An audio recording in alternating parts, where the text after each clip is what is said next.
What's the deal with the national debt? We hear terms like deficit and national debt all the time, but what do they mean exactly? In short, they refer to the federal government's inability to pay some of its bills. Every year, Congress approves a budget detailing how much the government will spend and on what. The money for all this spending comes from taxes. It's not just the income taxes your parents pay every year. Social Security taxes, or FICA, come out of your paycheck too. The problem is that in recent decades, the government has often spent more than it's collected in taxes for a given year. The difference is called a deficit.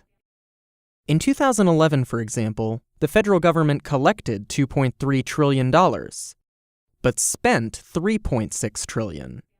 That created a $1.3 trillion deficit for that year.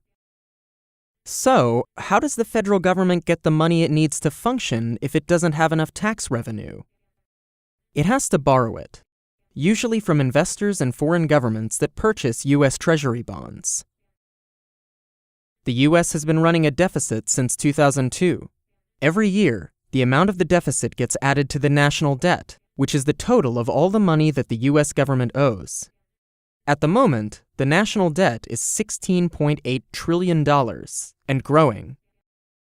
The first step towards solving this problem is to balance the budget every year. That way, no more deficits are added to the national debt. The second, and much more difficult step, is starting to pay off the debt by spending less than the government receives in taxes. That will involve some very tough choices about raising taxes and cutting spending.